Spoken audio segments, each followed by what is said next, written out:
Hi, everybody. My name is Linda Abraham. I'm going to be presenting Get Accepted to Chicago booth today. I'm looking very much forward to sharing my 26 years of admissions consulting experience with you during the next hour. As it says there, I'm the founder and CEO of Accepted. And I've been doing this for a long time, but I love helping applicants prepare to apply, present themselves effectively via their applications, and realize their dreams. I really can't imagine a more rewarding career. Now, before we begin, I want to mention a few to-dos that will help you maximize your time here and one that will help us improve these webinars. Number one, if you've not yet downloaded your webinar worksheet, please do so. My recommendation is actually that you print it out, and Carly has just posted the worksheet URL if you have not yet done so. Print it out. It'll help you get the most from today's presentation. Number two, I'm going to ask questions during the presentation, and I may ask you to raise your hand in response. You can do so by clicking on the hand icon on the bottom of your control panel. I feel a little bit like a flight attendant when I'm telling you how to buckle a seatbelt when I give that instruction, since we all are on Zoom so much, but in any case, that's how you do it. Now, we're going to be using the question windows for your questions and the chat window for your answers to my open-ended questions. It's just much easier if you follow that request for me to go through the questions during the Q&A at the end. And we will have a Q&A at the end. Last point I want to make is that you can win. We are going to have a contest at the end of the webinar, and I'm really excited about it because I've gotten some great feedback on these contests. The prize is a 15-minute consultation with me, and I'm just going to read you an email, lovely email that I got from somebody who attended a webinar, won the consultation. I think this was last March or April, and then had the consultation with me. And this is what he wrote. I just wanted to let you know that I will be attending Michigan Ross this fall. He wrote this in July. Honestly, you were hugely influential in my decision to attend business school this fall. I was considering applying this upcoming fall, i.e. now, but listening to your webinars and then speaking with you directly, I took your advice about using this as an opportunity to get into a great school and went for it. And now I am thrilled with where I am headed. So stay tuned, and maybe in a few months, you'll be sending me a very similar email. But about Chicago booth. When you leave, you're going to receive a brief survey. Please fill it out. We value your feedback. And to test your hand-raising skill, I'm going to ask you to raise your hand if you are here because business school, and specifically Chicago booth, will whisk you on your way to the career of your dreams.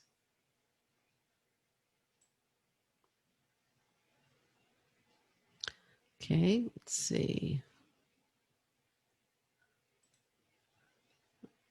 Okay, well, most of you do know how to raise your hand on Zoom, and you also are here for the right reasons. So that's great. Thank you very much.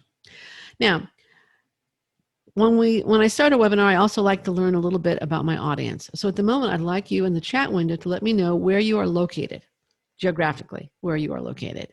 City and state if you're in the United States, city and country if you're outside the United States. Again, in the chat window, please. Mumbai, Tel Aviv, Israel. Okay, I have a son in Ramat Beit Shemesh. India, Bareilly, India, Minneapolis, Macau, Ghana. Whoa, really international audience. Chicago, India.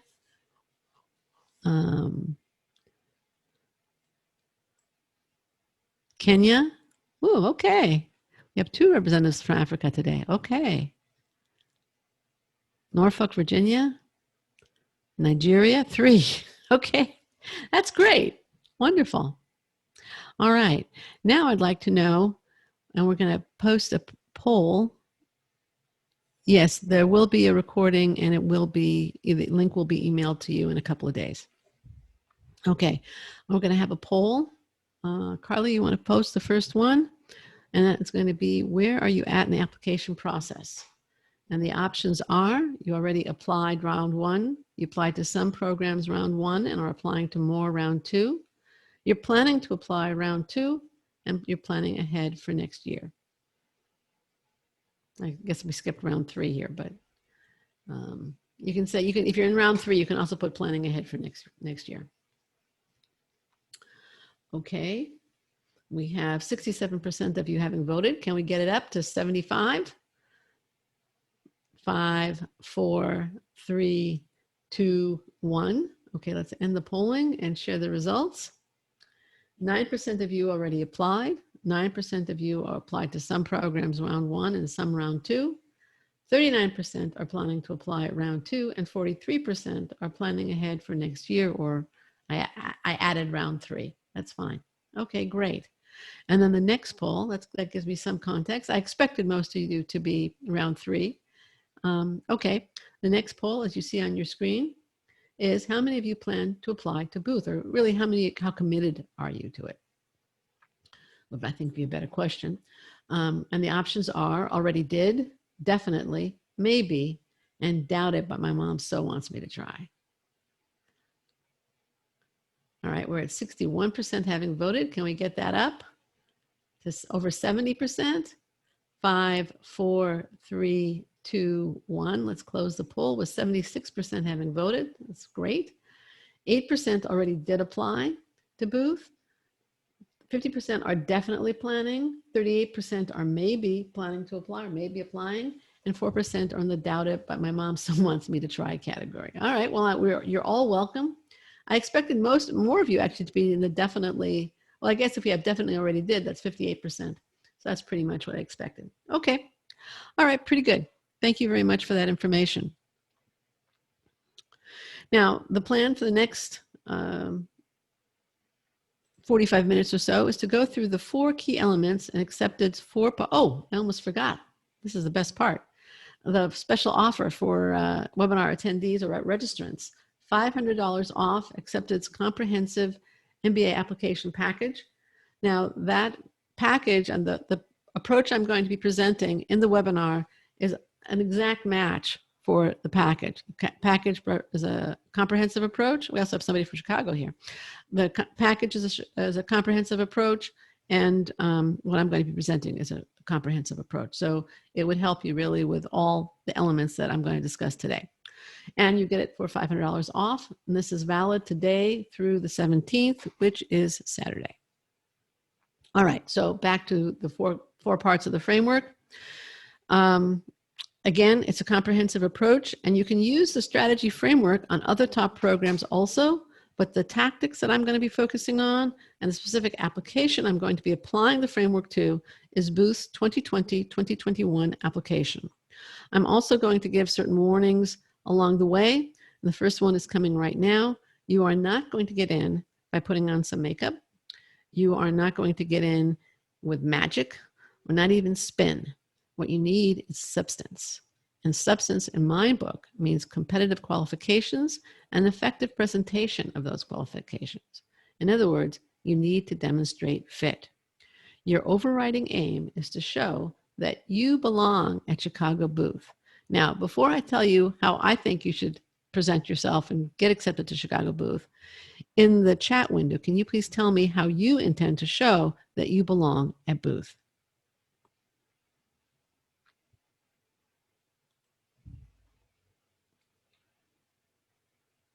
There will be some elements of today's presentation that are relevant to MBA applicants, but most of it will be aimed at the full-time MBA.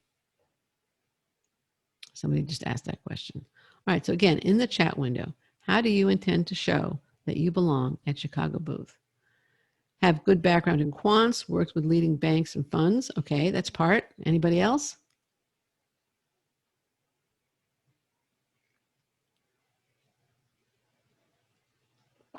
$760 GMAT plus great leadership examples. Wonderful, John.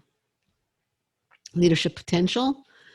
Okay, leadership potential is definitely part of it, but you're going to want more than potential.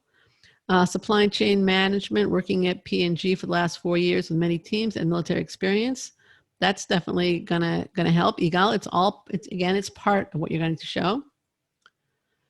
And he says, my work experience across different industries. That's relevant, but there's a lot more to a successful application than that. Multicultural leadership. Very good, Luis. That's definitely part of it. Okay, you're all hitting on part of what you're going to need to get in. Okay, let's go through the framework, and I think you'll see what I'm getting at here. Okay, right. Okay. For Booth, it boils down to 3 C's: curriculum, community, and career. And Booth is very clear about it, actually. Now, I talk about a 4-part framework, and you'll see why in the course of the presentation. The first part of that framework is you need to demonstrate you can do the work and excel.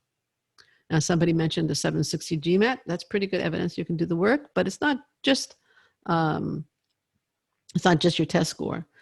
And indeed, one of Booth's stated criteria is curriculum, and the sub-item is academic preparedness. So you have to show that you can handle the curriculum in terms of your academic preparedness, your intellectual curiosity, and your communication skills. The most common way to show preparedness, or that academic preparedness specifically, is through your undergraduate transcript, or undergraduate and graduate transcript if you have a graduate transcript, and test score. And you want to be at or above the average for accepted students, ideally for both grades and test scores. If not, how can you convince Chicago to accept you with, let's start with below average grades. Again, the average is a 3.6 on the US 4.0 scale, and that is definitely an above average GPA. Now, at the same time, averages are what they are because some people are accepted with below average stats. At the same time, the farther away you are below average, and if both your grades and test scores are below average, the less likely it is that you can effectively demonstrate you can do the work. Now, if you agree with that last statement, please type yes in the chat window. If you disagree, type no.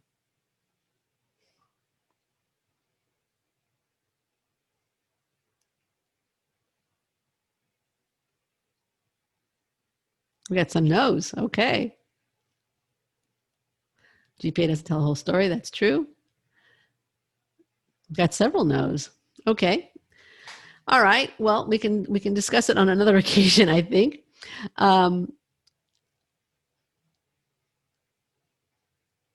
You can demonstrate through other relevant experiences. That is true. That's true, but you're coming from a deficit.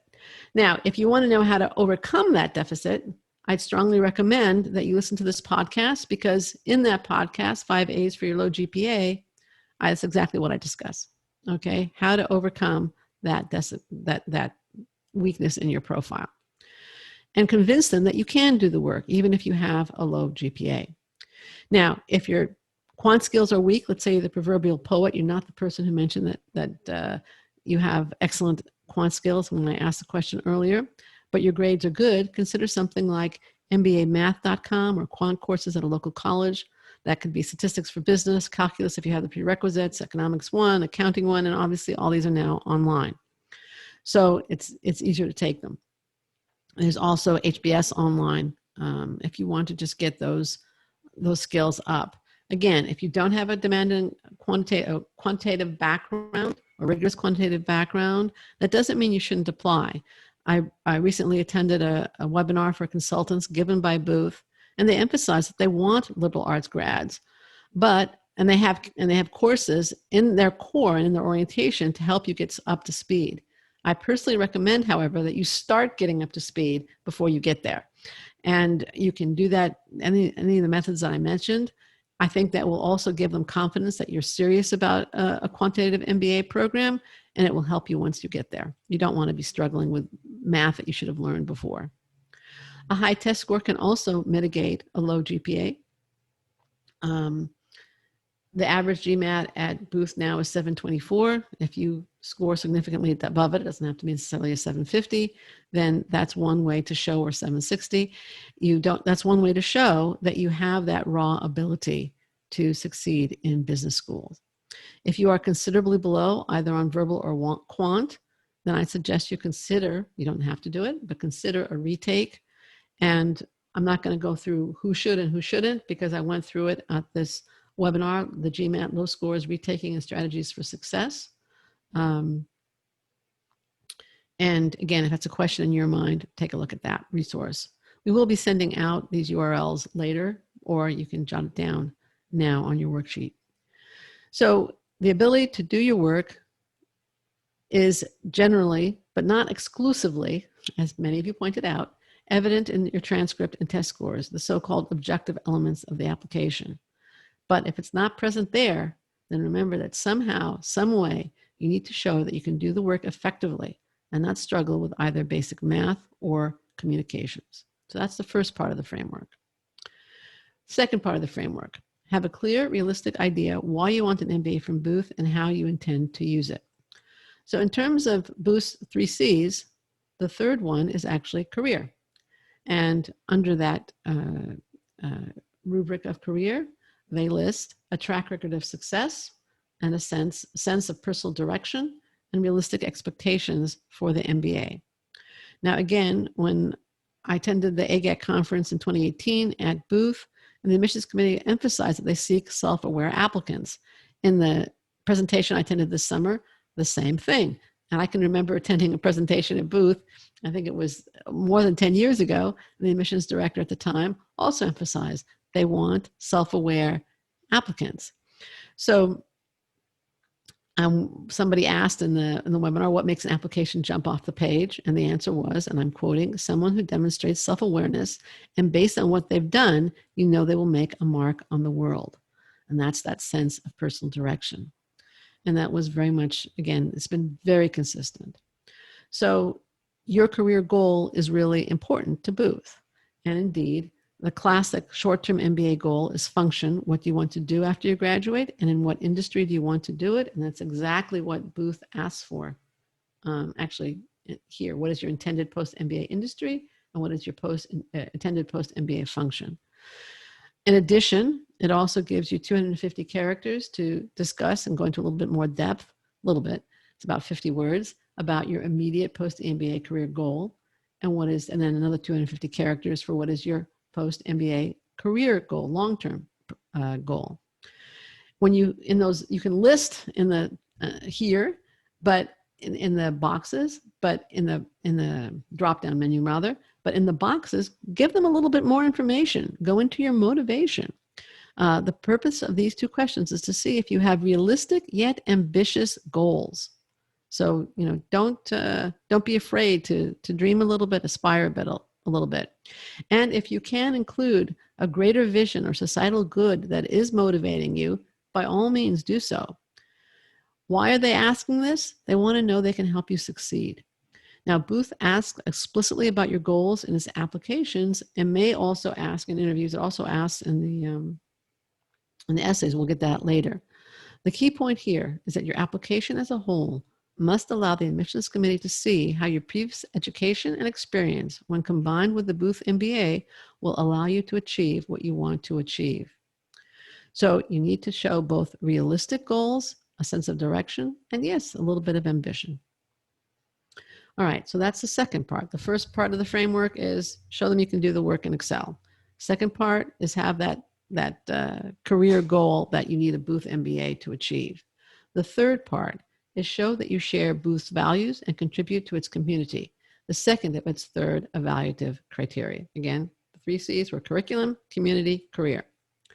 So Booth likes to talk about the Chicago approach. And frankly, I don't think they do a great job of identifying and defining their criteria. They do a less clear job of identifying what the Chicago approach is. But I think I've, both by reviewing their material on their website and listening to them in these various interactions, I think you can really identify it as commitment to analytical inquiry, intellectual freedom, and while maintaining a challenging and collaborative culture, and teaching a strategic approach to leadership. So this rigorous analytical inquiry leads to impact. It's not just kind of shooting the breeze. And it's a place where there's tremendous intellectual freedom to debate, to challenge, and to pursue your independent path.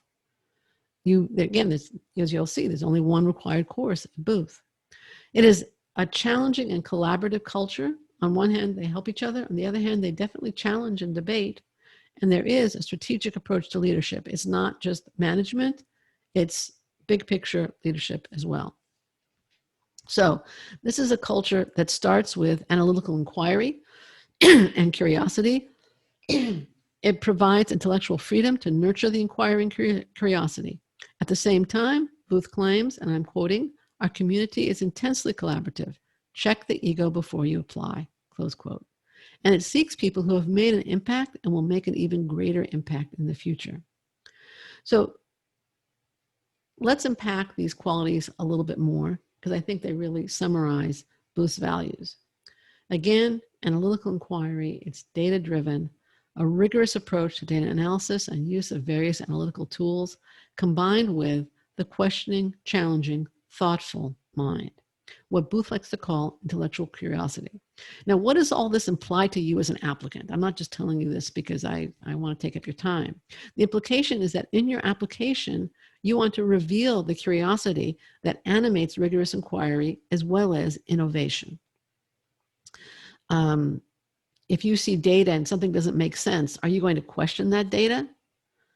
Are you going to maybe think, is there something here that hasn't been thought of? A cousin of mine did that. That's the kind of thing that they're going to look at. Did you take courses outside of your major? Maybe your transcript reveals tremendous intellectual curiosity.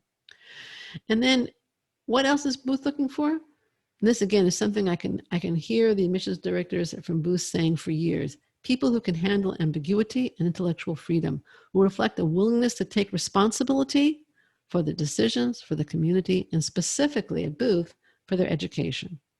So the opening line on the Booth's website is, "Welcome to the world's most flexible full-time MBA program." And that's intentional. You can take required courses in your core areas at your level. So accountants don't need to take the basics of financial accounting, and Goldman Sachs and investment bankers don't have to take the basics of finance. Booth has only one required course, and that is Leadership Effectiveness and Development, or LEAD, which teaches key management skills such as negotiation, team building, and giving feedback, the so-called soft sides of management. And I think the fact that that is the only required course reflects the importance of leadership to Booth and its community. And indeed, it's the first quality that Booth looks for under that second criterion of community. So what does all this intellectual freedom imply to you as an applicant? You need to show you can handle it. Again, I'm not just, when you're hearing me thinking, what does this mean to me as an applicant? You need to show you can handle it. How have you handled ambiguity and choice in the past? How do you handle no word limits and just word minimums? Because that's another way that you can show your good judgment and your ability to handle freedom. And the same with analytical inquiry and rigor. When have you used your knowledge or data and resulting insight to solve a problem, improve a process, innovate, or initiate a project with impact? Can you handle the tension between community and debate, a culture that simultaneously encourages challenge as well as collaboration? And there's a tension in that. I remember growing up that my father's best friend had diametrically opposed political views from my father, and they were best friends. They could debate all night long, and they did, but they were still best friends.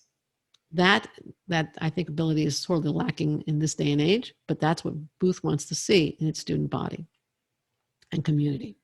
Now take a minute now and write down times when you have demonstrated or engaged in critical analysis, enjoyed intellectual freedom, or contributed to a collaborative community. And you don't have to put that in the question window or the chat window. This is for you. This is for you to take away. You can use your worksheet if you want, but take a minute to write that down. Sometimes when you have participated in some of these activities, because those are going to be activities that you're going to want to highlight, either in the activity descriptions or your resume or the job descriptions, or maybe in your essays.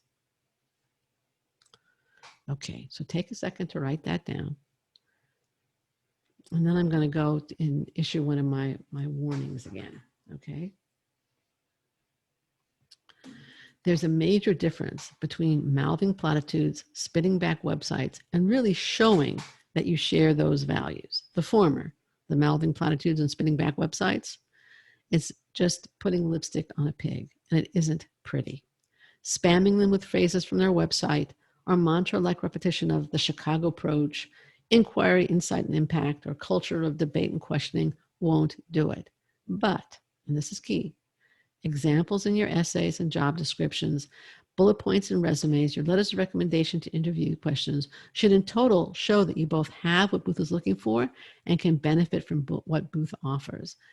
Those are the things that are impactful in your application. To me, Booth is about assuming responsibility in the face of ambiguity and risk. It is about questioning and analyzing, and also about making a difference. And when you focus on what you have done that demonstrate those qualities, you don't have to spit back the phrases at all. Okay? Another warning. If you focus on rankings or brand, you may just obscure this fit aspect of admissions. And that means you're focusing on the wrong things. Now, if by the way, if you agree with that statement, why don't you raise your hand, okay? And if you don't agree with it, type no in the chat window.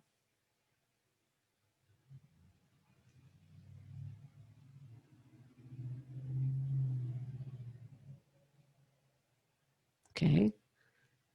Well, most of you are agreeing, but we are getting some no's. Okay. Yes, and I'll tell you why I feel so strongly about this. Booth is number 3 this year in US News, but telling them that or other rankings just means you're telling them what they already know and nothing about you. The result will be that you blend in and you bore. You want to stand out in a positive way. You want to show that you have the distinctive experience and perspective to contribute to their community. Now, Booth has lots of applicants and it can be choosy. And I think it's going to have more applicants this year than it had in the past. With current application volume, it rejects approximately 3 out of every 4 applicants. At least that was Poets and Quant's estimate for this past year. I think the year before was actually slightly more rejections than that. And that's actually a little better from your perspective than its peer institutions. It has a slightly higher acceptance rate than its peer institutions, but it still is very tough competition. And that leads to my last strategic point, the last part of the 4-part framework. You want to demonstrate to be able to contribute to the Booth community and ultimately make the school proud. So in terms of community, and this is where their community and my 3 and 4 might kind of diverge a little bit, but overlap. Under community, Booth asked that you reveal a track record, actually that was career, a track record of success professionally and in community, philanthropic tendencies, as Booth says, through your essay, resume, activity history, interview, and letters of recommendation. You want to show that you are a person with an inquiring mind who draws insights from that inquiry and acts on the insights and has impact, both professionally and outside, off the job, non-professionally. So at this point, in the chat window, please, I'd like you to tell me some times when you have made an impact and made a difference. I'll comment on them. I'll also give you a couple of examples that I just made up myself, okay? Because these are the experiences that you're going to want to highlight, the events and experiences. Maybe you organized a team to run in a marathon and raise $10,000 for your favorite charity. Perhaps you captained your tennis team to the first championship in 10 years when you were in college. Or maybe you took over when your team lead suddenly got sick and finished the project that was running behind on time, where you then requested by the client to be the team lead on the next project or promoted as a result. Okay, so here we're getting some examples. Maria wrote, rescued 1,500 people and provided shelter and rehabilitation for a few months. That's excellent. That's excellent. Did you also work with others in this rescue effort? You might want to mention that. Okay, so that would be something you want to include. Robert wrote, organized a fundraising campaign for 14 team members to climb Mount Kilimanjaro and raised $30,000 for scholarship fund. Excellent. Excellent. And I really like the specificity both of you are using. You may also mention how many children benefit for it. I don't know if it's a college scholarship fund or for younger people, but that might be something to include.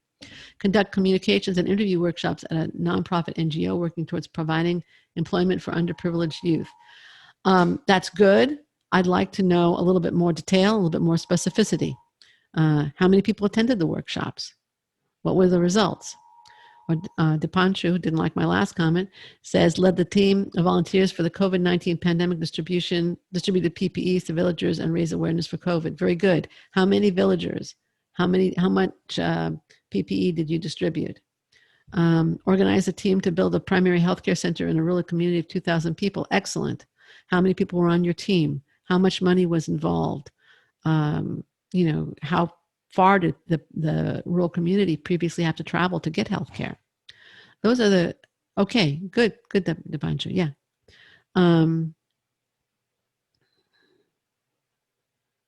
Member of P&G Diversity and Inclusion Committee, leading projects to integrate minorities, Jewish, Orthodox, and Arab Israelis into the Israeli workforce. Excellent. Okay, again, I would ask how many people were involved. How many people did you work with? Did you initiate anything as part of that? How many of the minorities were integrated as a result into the workforce or added to the workforce? Okay, so I think you're getting the idea here. And we've kind of touched on this, but I want to address it head on. These are all areas where you have had impact, and that's the key. But what we haven't discussed at all is work experience specifically. So in terms of competitive work experience, there's two aspects to it. One is it quantitatively competitive, and is it qualitatively competitive? Now, the average amount of work experience at Chicago Booth is about 5 years, and it's been that for several years running at this point. Obviously, you can do all kinds of things for 5 years, and it may or may not qualify you for Chicago Booth. If you were pumping gas for 5 years, I don't think it's going to make you a competitive applicant. So the qualitative aspect plays a major, if not the major role in determining whether your work experience is competitive. And Chicago Booth will want to see leadership, commitment to analytical rigor, curiosity, and the impact that we've been talking about just a second ago. At least some of these qualities, if not all of them, and above average progression on the job. Quality is always important, but is absolutely critical when quantity is lacking. In other words, if you're a younger applicant. Now, I want to go into another area, and that is about how you present your experience. Okay, and I think I was getting at a little bit in the exercise we just did. So, Carly, can you post the poll right now? Great. Which of the following apply to you? And you can choose more than one. I work in consulting or financial services, and you can say yes if you did it at any point since college. Okay. I've traveled outside my home country for work or pleasure. Again, this is in college or since. I have volunteered during work and or since college, or none of the above. Okay.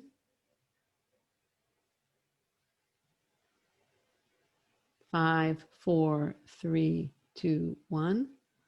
I'm going to share the results. So the first one, 40% of you have worked in consulting or financial services. Travel abroad is 72% of you, and volunteered during or since college is also 72%. And none of the above didn't apply to any of you. So all of you, okay, great. Thank you very much. And let's do the next poll. And again, you can choose as many as apply to you. How many of you have worked for Facebook since college? How many of you went trekking in Patagonia as an adult? Or how many of you volunteered in communities hit by Hurricane Harvey in 2017? Okay.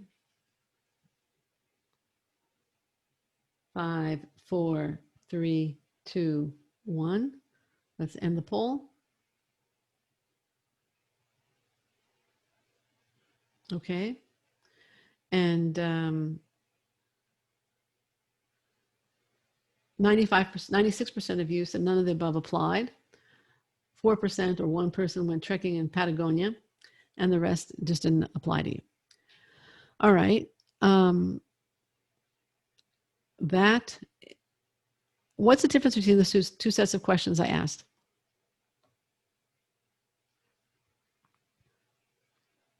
In the chat window, please.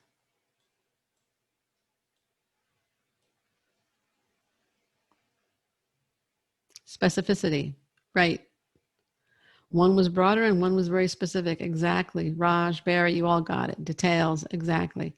Now, what happens, and it almost was too successful here because I was a little bit too specific. What happens when I ask questions that are very specific, or when you talk about yourself in specific terms? Individualized versus generalized. Exactly, John. Yeah. That's right. When you talk in specifics about what you've done, you individuate, right? When we were doing the exercise a minute ago about where have you made an impact, did you notice how specific the answers were, right? So when you write about what you've done in specific terms, when you say, I went trekking, somebody said, I couldn't do this because I'm in India. Well, you could go trekking in the Patagonia. Anybody can go trekking in Patagonia. They can get there. Maybe you could have gone trekking in the Himalayas. Maybe you climbed a specific mountain in the Himalayas. Again, that's specific.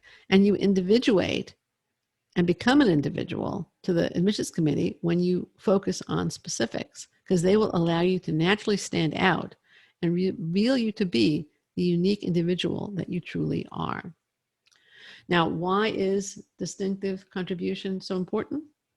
Well, the number one reason it's important is because Booth says so. It wants people with, quote, a unique perspective and a, again, I'm quoting, track record of success. So that's number one. Number two, second reason, is because Booth, like all elite MBA program, has too many qualified applicants. Remember that 25% acceptance rate.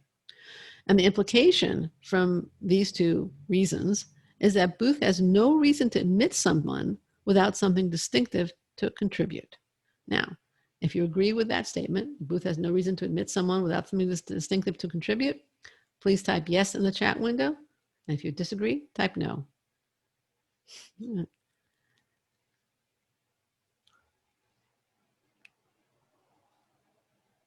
Here I'm getting a lot of agreement. Somebody has to disagree with me. All right, I'm glad you all agree. There's no benefit to Booth in accepting someone lacking a history of leadership and evidence of curiosity and an ability to deal with ambiguity, a record of past impact and contributions. Even at a data-driven program like Booth, as many of you have said earlier on, it's not just about the numbers. I think it was Einstein who said, not everything that can be counted matters, and not everything that matters can be counted. In fact, the admissions committee at that recent AGAC webinar emphasized that information is not limited to quantitative data. There is also qualitative data, and both are important. Now, let's review the four, sorry, I missed a slide there. Let's review the 4 strategic steps you need to think about before and while putting your application together. Number 1, demonstrate you can do the in-class work and excel. In Booth terms, that's a curriculum. Number 2, have a clear, realistic idea why you want an MBA from Booth and how you intend to use it. That's career. Number 3, show that you share Booth's values, meet its criteria, and would fit into its community. That's community. And number 4, demonstrate that you will be able to contribute to Booth's community distinctively, have this impact they seek, and ultimately make the admissions committee proud that they admitted you. That's also part of Booth's third C of community. Now let's look at specific elements of Booth's application. I already touched briefly on the grades and transcripts, as well as Booth values. Let's look at the other elements. I think I'm going to run over. Okay, so first is resume and activity history. You must make the most of the 1 to 2 page resume to show impact and contribution, and that you belong in an institution that is proud of its inquisitive, analytical culture. For Booth, the job history gives you a wee bit of room to elaborate on your work experience. You have 700 characters for the job description, which is approximately 140 words, and 50 words to describe your reason for leaving any previous jobs. In the job description, focus on inquiry, insight, impact, especially the latter, and you're asked to provide this for each of your jobs. So you actually have a lot of room there to highlight what you've achieved and when you've demonstrated the qualities that Booth is looking for. I want to caution you that when you're using this space, relate achievements and not mere descriptions of responsibilities. And as I advised a few minutes ago, quantify your impact whenever possible. And of course, be succinct, because 140 words or 700 characters is really not very much. Now, the second of Booth's third criteria, as you know, is community. And Booth asks you to list current and past involvement in extracurricular activities. For details on what they actually seek, see their instructions, because they're somewhat complicated. I'm not going to go into it all here. But you can include public service, extracurricular activities, and also college activities. Note that involvement and pursuits are active. It's not the same thing as just being a member with a card in your wallet or attending meetings. We're talking about assumption of responsibility, participation, and leadership, active. And these are great places for you to show that you both have the leadership and collaborative interpersonal skills that Booth is looking for. Now let's go on to the essays. Both the required essays have a 250-word minimum. There is no maximum. And this is one way that you can show that you can handle ambiguity and choice with good judgment. So I'm not going to give you a maximum. I'm not going to give you a recommended word length. I'm going to tell you they are not interested in the great American novel, War and Peace, something the length of War and Peace, or anything of the kind. You should use enough words to tell your story succinctly and no more. Yes, it should be more than 250 words. They obviously want you to go into some depth, but don't just run on. Have a theme, have a structure, have a point. Also, keep in mind that the Booth essays are distinctive enough where even if you have other applications, they should be something that only you can write because it's about your distinctive and unique background. And you should write it specifically for this application. You may be able to borrow something from another app, but it's going to have to be for this application. All right, now let's go dive into essay 1. How will the Booth MBA help you achieve your immediate and long-term post-MBA career goals? You need to know 3 things to answer this question well. You need to know your immediate post-MBA goal or your short-term goal. You need to know your long-term goal, and you need to know how you're going to take advantage of the Booth program and the opportunities it provides to prepare yourself for your immediate goal and ultimately to achieve your long-term goal. Once you have that information, here are a couple of approaches to how you can structure your essay. There are many others also, but here are a couple for you to consider. You can briefly start your essay with one influential experience from the past that motivated you to pursue this path, or that illustrates your motivation for pursuing your goal. Discuss how you're going to realize that goal both at Booth and beyond, and how you're going to build your career toward that goal. And even though you're starting with a past experience, presumably an achievement, the focus of this essay is the future. So make sure that if you do start in the past, you keep it moving forward, and the bulk of the essay is forward-facing. Another approach is start with a dream day in the future where you have achieved your goal, and then go back and say how Booth and your short-term goal got you to that point. Basically, it's a day in the life kind of approach. All right, essay 2. An MBA is as much about personal growth as it is about professional development. In addition to sharing your experience and goals in terms of career, we'd like to learn more about you outside of the office. Use this opportunity to tell us something about who you are.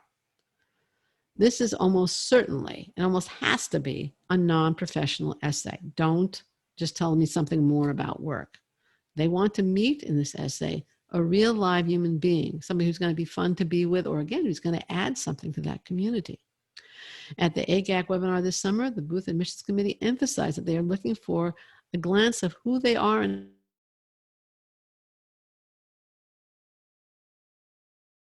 how, by the way, is true of almost every MBA essay. It should complement the rest of the portrait that you're painting. If you can, tell a story. It's much more engaging than a theoretical treatise, and it allows you to illustrate the point that you ultimately want to make. So use the story to illustrate your point or the side of you that you want to illuminate. Again, that lack of length limit is not a license for verbosity. So tell your story concisely and with focus, thoughtfully, and you'll do fine.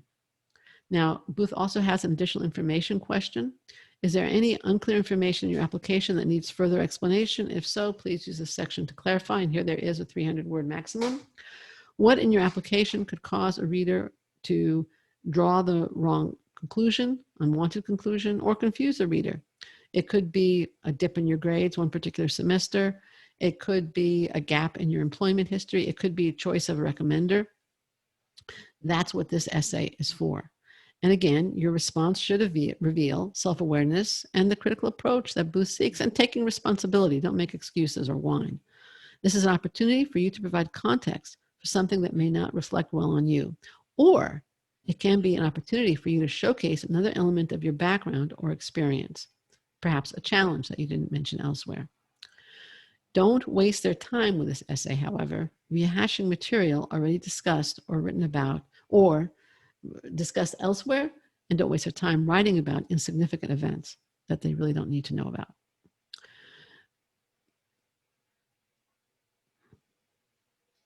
The key word here is you're providing context. Okay, recommenders and recommendations. Booth wants 2 recommendations. They prefer that one be from your current supervisor, but understand if that's not possible. And if you're not asking your current supervisor, just, again, provide an explanation or context in the optional information. The second letter can be professional in nature or from an organization, club, or volunteer project with which you are associated.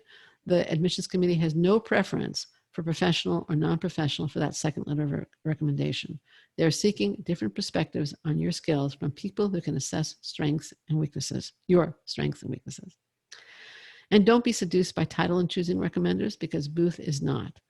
If you have somebody who knows you well, and that's a much better person to write your recommendation than the senior VP whose hand you shook once at the company's Christmas party. My criteria for recommenders, you are 2 also. 1, you want 2 people who know you well. Again, that goes back with the idea that your immediate supervisor is better than the senior VP, unless you work directly for the senior VP. And 2, you want to ask your recommender directly if each one can write a strong, positive letter recommendation for you.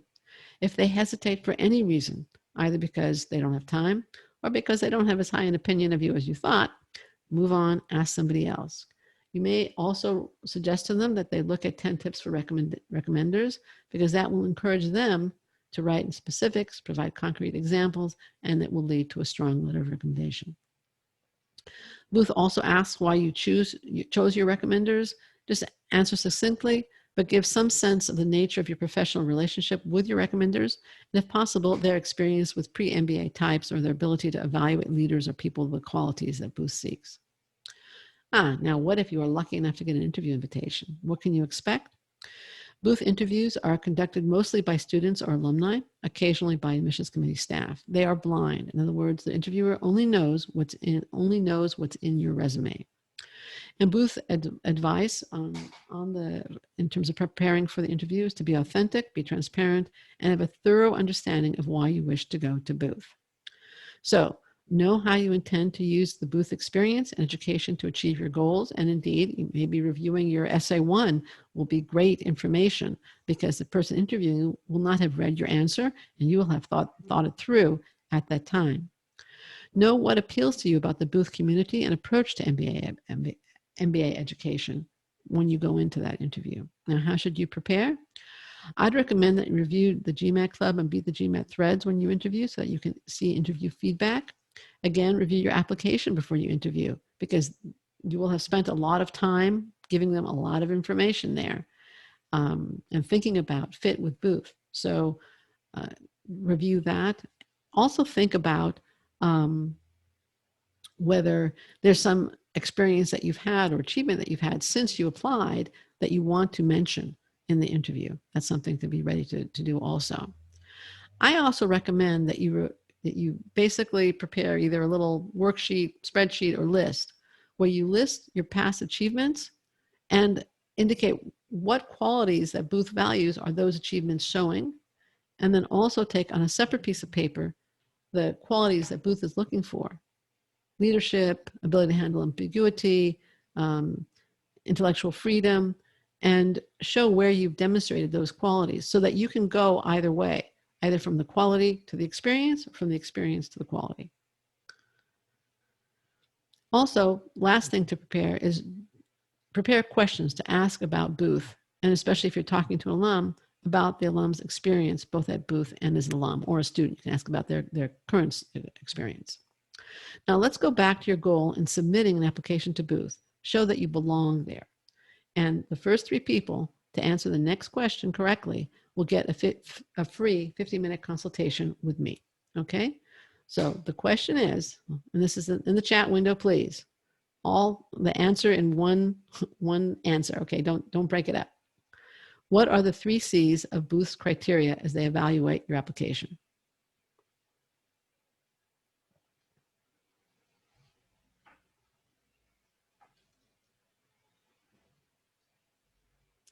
Okay, Manish, you got it. Maria, you got it. And Shrishti. Yeah. Okay. And most of you are doing it. Okay. Very good. All right. Thanks, Carly. So you're right. The 3 C's of Booth criteria as they evaluate your application are curriculum, community, career. Now, let's also review the 4 ways to show that you belong at Booth School of Business. Present the academic credentials that show you can do the work and excel. Have a realistic goal that requires a Booth MBA. Show that you meet Booth criteria and share its values, and demonstrate that you'll be able to contribute distinctively to class discussions and teamwork, the school's community, and ultimately make the school proud. Final word of advice, well, not quite final. I still have a few more. The admissions committee readers are sharp, intelligent professionals. Don't try to trick, fake, or fool, or even cover up. The best presentation of you is an authentic reflection of your achievements and dreams, keeping in mind the 4 parts of acceptance framework that will make Booth want you. Now, we're going to get to Q&A in a couple of minutes, but I have a question for you now. What was the most valuable piece of advice, insight, or information for you in today's webinar at this point? The chat window, please. What was the most valuable piece of advice, insight, or information for you at this point in today's webinar? No makeup, no magic. Okay. Understand what Booth seeks in a structured manner. Thank you. Show that you can do the work. Okay. Specificity. The Chicago Booth approach. Show that you belong to Booth in your application. Okay. Specificity on extracurricular community service. Thank you, Richard. The whole application process and how Booth evaluates candidates. Thank you. Thank you for your feedback. Now, accepted show that you will make the school proud in the future. Okay, good. Accepted wants to help you show that you belong at Chicago Booth. In this webinar, I have given you a comprehensive approach to getting accepted to Booth. I've also given the reasons for each part of the 4-part framework, which works for all top programs. And it's necessary for acceptance. What I can't give you in a webinar or a guide or a blog post or a podcast is the how of applying this framework to your unique individual situation, helping you to produce that authentic reflection of your distinctive dreams and achievements, your unique dreams and achievements. That requires individual advising with an experienced, accepted MBA admissions professional. We want to guide you in showing that you both belong at Chicago Booth or the other MBA programs that you're aiming for and stand out in the applicant pool. And we have advised thousands of successful MBA applicants over 26 years in business to create applications that accomplish everything we've discussed here today. And we know it's not easy. It's hard to juggle work, life, family, community service, and applications. It's hard to know where and how to apply. We understand. We've been there thousands of times over the last 26 years with our clients. Here's what you get at Accepted. Expertise and experience that comes from decades on both sides of the admissions desk. The confidence that comes when you know you're working with a seasoned, dedicated, top-notch pro. Options to choose that fit your needs in terms of our service options, so you save time and apply effectively. And a comprehensive approach that allows you to show you belong at Booth. Now, some say Accepted is expensive, and we're definitely not a cheap service because of the quality of our staff and the value of the service that we provide. But our fees are peanuts compared to the cost of an MBA. Furthermore, there are expensive and less obvious risks associated with not using Accepted. Reapplication can easily cost a couple $1,000s. One additional year of pre-MBA earnings can cost in the 5 figures in dollars. And there's the potential, even if you are accepted, that you could have gotten into a better program with lifelong higher earnings and network. And I'll let you calculate the cost of that. Every year we work with applicants who talked to us a year earlier or engaged with our materials and decided after taking the do-it-yourself approach and getting rejected that they wanted to work with us as reapplicants. That's fine. We're happy to work with them, but they would have been better off working with us initially, and so would you.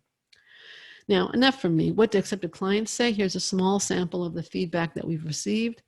I wanted to thank you, Esmeralda, for all your help. I couldn't have done it without you. Accepted to both Booth and Columbia.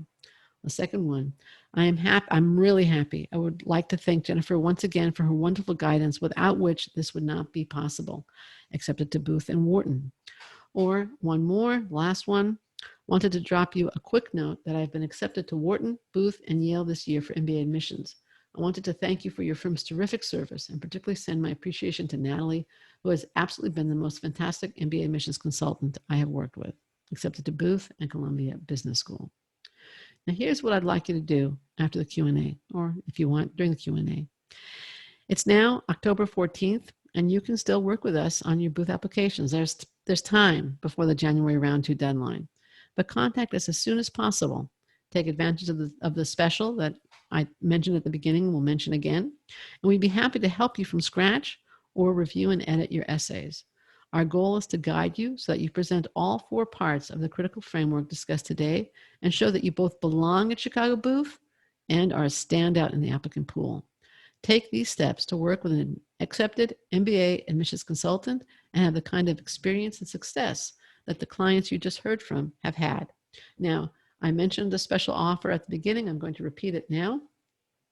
It's $500 off your first MBA application package, which is our comprehensive flat rate option that is the perfect match for the approach I've recommended to you today. Yes, we do have other options, but this special is for that approach. And right now, I'd like to start the Q&A, and I'm happy to take your questions. So we have several in the Q&A window. You can add more. Is 740, Shristi asks, is 740 a good score for an Indian applicant applying to Booth? You know, it's definitely a good GMAT score. There are Indian applicants that are accepted with 740, and there are also Indian applicants that are rejected with 740. It's really impossible to look at a number, that sole number, and say, is it good for an Indian applying to Booth? It's better than a 730 or 720, but it's not the application process. And I really hope that this has come through. It's not just about your GMAT score. Okay. What if I can't quantify impact? This is from an anonymous attendee, like mentoring, coaching someone, helping to run a community platform without substantial money or quantifiable impact. Well, that's a really, really good question. You can quantify, well, you can't really quantify. You can say what the person was doing before and what they're doing now, or what they would have been doing had they not gotten your mentoring, or where they were struggling. And if you were running a community platform, how many people were in the community? How did you change their lives, even if money wasn't, if, you know, did more graduate from high school? How many more? So I realize that you may not have an enormous budget that you can point to, or, you know, 10s or 20 or 10s or hundreds of people, but you can still talk about the impact you had. Did some people graduate high school that didn't graduate high school, or finish elementary school? I don't know where you're located. So there are ways to handle that. I hope I've helped you. Robert asks, is it helpful if your recommender is a Booth alum? And it's somewhat helpful, but I would say that in terms of the criteria I talked about earlier in choosing a recommender, you want somebody who knows you well. You want somebody who is willing and able to write a strong letter of recommendation for you. Now, if you have multiple people who fit that criteria, and one of them is a Booth alum, yeah, sure, ask that person first. But don't ask the Booth alum before that person meets the other 2 criteria. Okay? So thank you for the question. Let's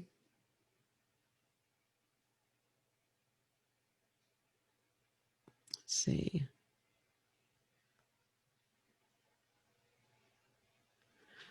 Now this is it. Got lots of good questions here. Swati is asking, what advice do you have for candidates to evaluate which MBA program is a good fit for your goals? Past experiences from school sessions make it hard to see how each school is unique. Really good question. Thank you very much for that.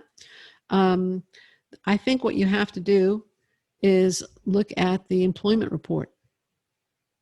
Few suggestions for you. First of all, look at the employment report.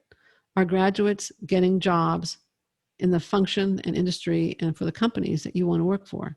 And maybe don't look at the last year for sure, but maybe go back a couple of years also.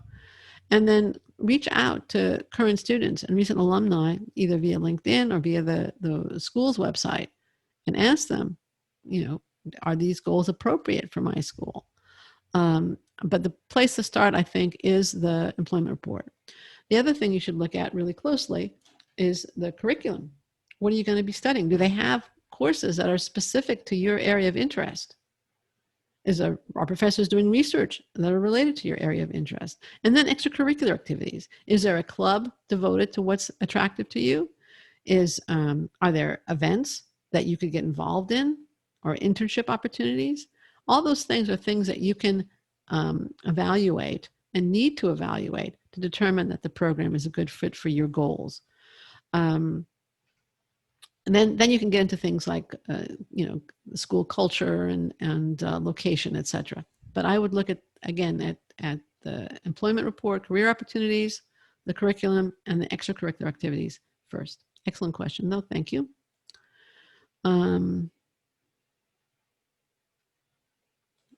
let's see what else we have here. You're asking very, very good questions. Keep them coming.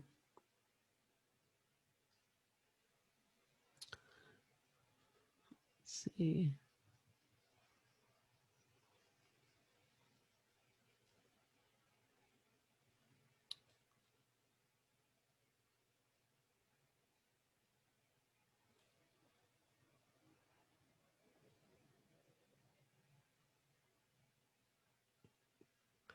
Okay, now Dipanshu is asking, could I guide him with my profile suitability to Chicago? Chicago booth. I have a master's and bachelor's degree in civil engineering, currently working as a deputy manager, project manager at a $210 million project, the global cement conglomerate, 8 years of experience, a GRE score of 331. I really can't do that in this forum and format. It's not because I don't want to, but there's too much that goes into that I don't know. Okay, I don't know how you did as an undergraduate or what your grades were, both in your bachelor's and master's.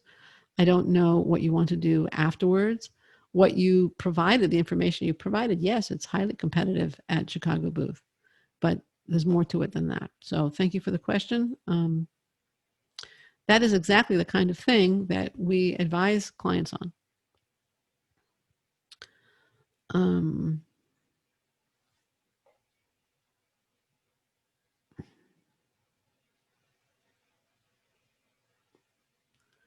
Okay, so Matthew asks, how do you recommend approaching the questions that you are able to ask during the interview? In other words, focus on program, culture, initiatives, or academics.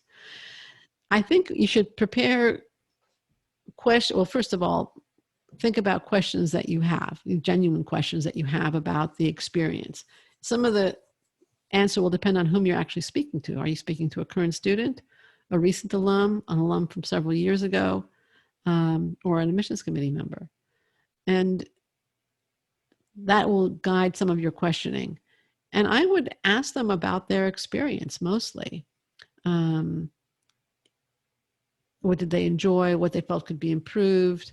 Things that have come to your mind that you're perhaps concerned about, or that you think you'll really, really like. Is it as good as it looks online? Those kinds of things. And I hope that helps a little bit.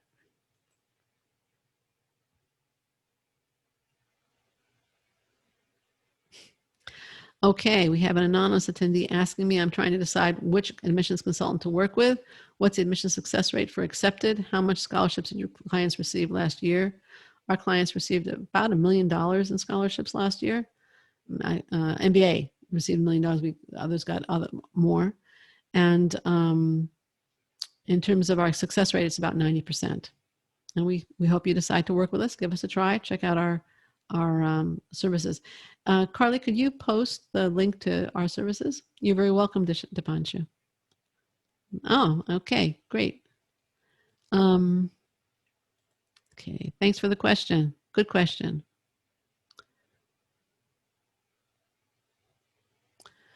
Okay, we have a question from an anonymous attendee here. What would you suggest to recent college grads who are looking to apply to B school the next 3 to 4 years? Carly, can you post the link to the Prep for B School guide, which is geared towards people planning to apply in 3 to 5 years? Okay, and I think that's better. But basically, you want to assume leadership positions. If you have weaknesses from undergrad that you need to mitigate, specifically a low GPA, you want to start doing it. If you can add an international dimension to your profile, either via travel or international assignments, that's great. And you want to get the GMAT out of the way and get it out of the way with a good score. Okay, it's some tips, but Carly just posted that guide. It's a free guide. Take advantage of it. Okay, you get more information there. All right, let's see what else we have here.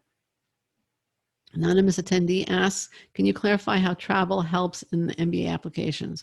We live in a global world. So it's not so much that, having stamps on your passports is going to help you get accepted to an MBA program. It's that the experience of travel, interacting with different cultures, living perhaps in a foreign culture, that is a very broadening experience. It opens your eyes to the way different people interact. And that is what B schools value.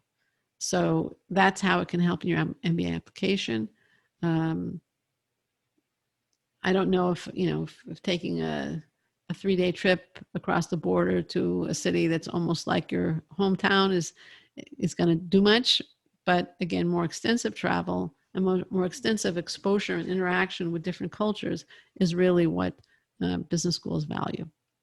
And it's not required, by the way, but it is something that they value.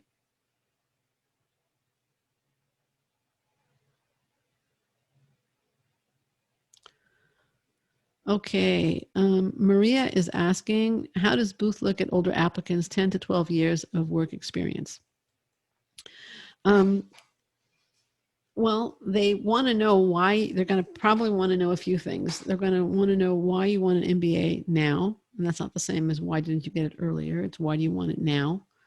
They're going to want to know that your goal is realistic for somebody with 10 to 12 years of work experience. So for example, if you were to say that your goal is to start as an associate in an investment banking firm, which is a position that's typically hires 26, 28-year-olds, they're gonna and they're looking for people who are looking to work insane hours. They're going to question that, the realism of that goal. If you write that you want to return to a business that you've been running that will run on its own, or that you have somebody in a manager who can handle it while you're in school and you want to grow it, and they're like, well, she has her own way to get a job. So they're gonna look for a good reason that you want an MBA now that Booth can help you achieve. They're going to look for realistic goals, and they're going to look to see that you're not relying on their career center to find you a job that's not realistic for you to get. Okay, we do have an article, and I'm going to ask Carly to post it on MBA admissions for older applicants. So, and I think we can discuss that probably when you and I speak, because you were one of the winners, if I remember correctly. So, Carly, if you can post that link to MBA admissions for older MBA applicants. Okay. Now, anonymous attendee is asking, would the CFA augment a 2.7 GPA? I wish I could ask some follow-up questions. It will mitigate the impact of a 2.7 GPA, but that is a pretty low GPA. Again, I would recommend that you go to accepted.com/137, where I have a whole podcast on mitigating the impact of a low GPA. You'll also need to provide context for that GPA. You'll need a good, strong GMAT score. And while the CFA definitely shows that you know how to apply yourself now, it may still be good to get a few recent A's in business-related courses, just to cover your bases. But again, go to accept.com/137 for much more on this topic. So yeah, the CFA helps, but it's a tough one to overcome.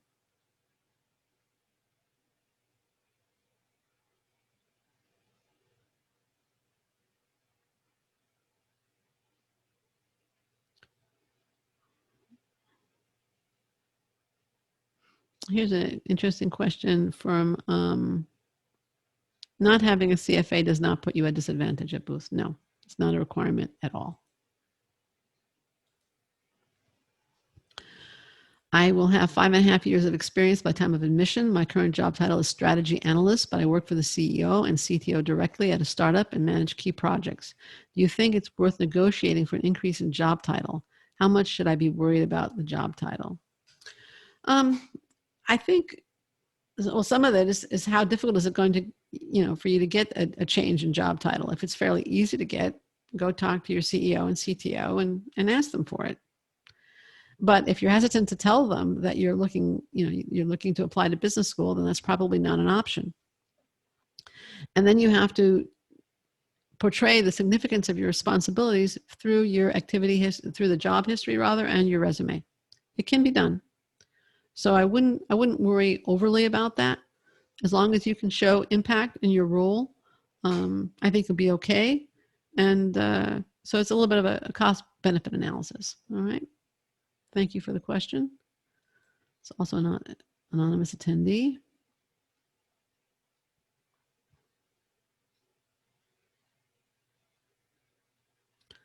Okay, we've gone way over and I don't want to keep you much longer. I want to close this out with, first of all, thanking you for coming, for your questions, your time, and your attention. And now I really do have a final thought, final story, and another question from me to you. The thought: there is a paradox at the heart of MBA admissions. For top programs like Booth, you have to both fit in and stand out. By fitting in, I mean you need to show that you belong at the target school, in this case, Chicago Booth, in terms of your goals, academics, work experience, and values. You need to show that you're going to be a valuable member of Booth's community. That's parts 1 through 3 of the framework you've learned about today. And as we discussed, it closely matches Booth's 3 C's. But you also need to stand out. You need to stand out in a highly qualified, intensely competitive, and talented applicant pool. And that's part 4 of the framework. You need to show that you're going to contribute distinctively and add something special to the community.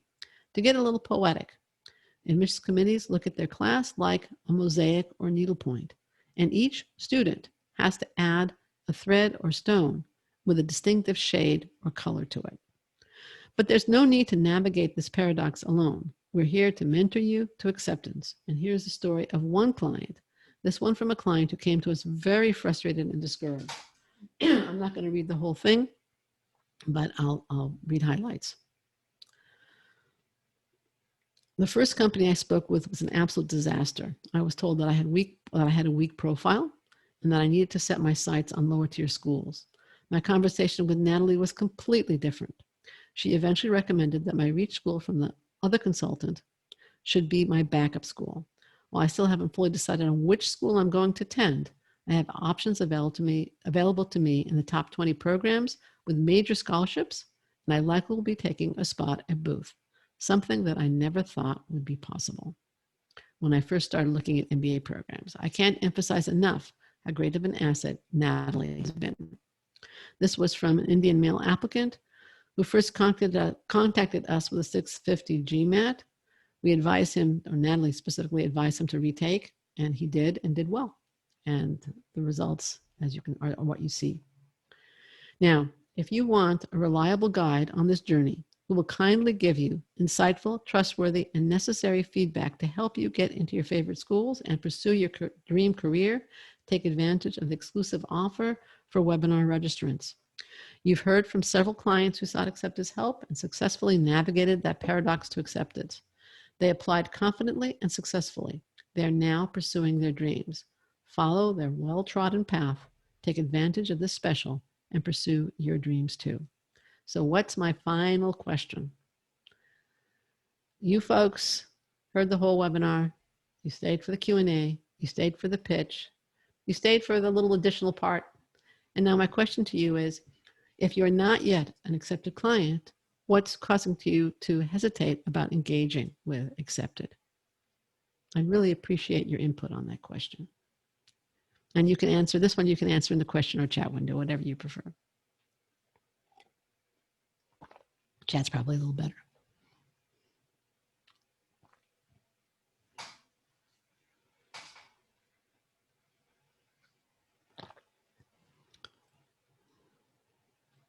Why are you sitting on the fence? You're very welcome, Dipanshu.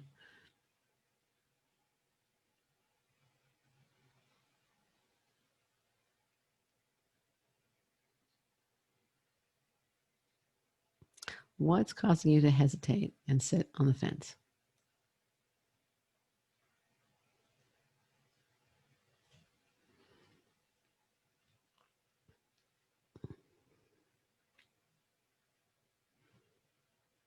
Okay, you haven't taken the GMAT yet. That's okay, especially if you're waiting for a certain GMAT before you decide to apply. That would make sense. It can make sense to start with us even before the GMAT, depending upon what you need and how confident you are about the outcome, though. So that's a good reason, though. You're already working with some Indian consultants. Okay, that makes sense. I would then ask, though, okay, you're working with another consulting firm. That's fine.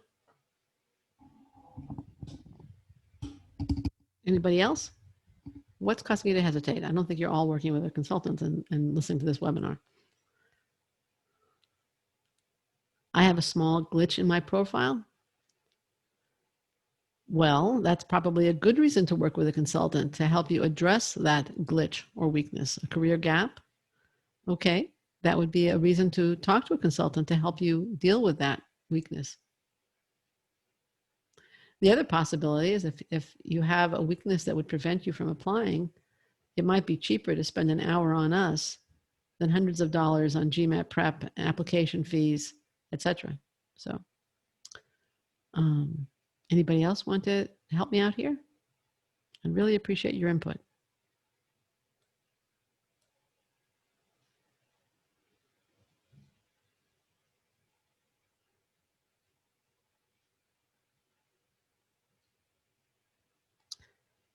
So does that mean all of you are going to sign up and come and work with us? We'd love it.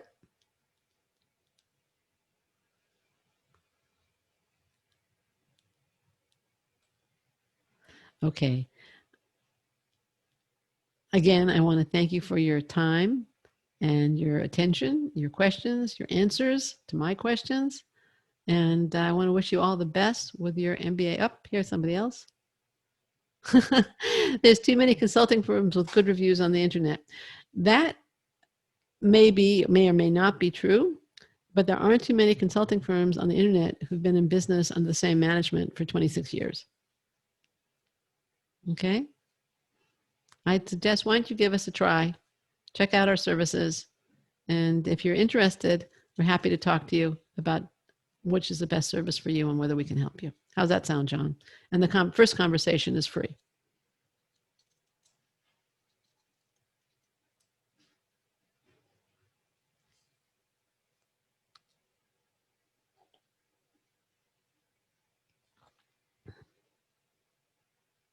All right.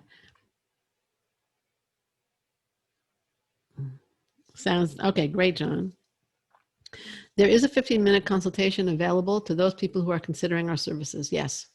Yes. It won't be with me, but it would be with one of the consultants. Okay. So if you are considering hiring a consultant, we definitely, encourage you to get in touch with us and see if there's a fit. Okay. Anybody else?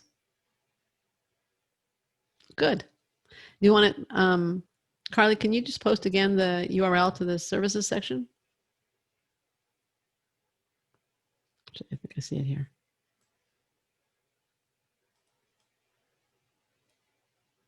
Okay. Great. Okay, then once again, I want to thank you very much for attending, for your time, your attention, your participation, your responses to my questions, and your questions to me. And I want to wish you all the best with your MBA application.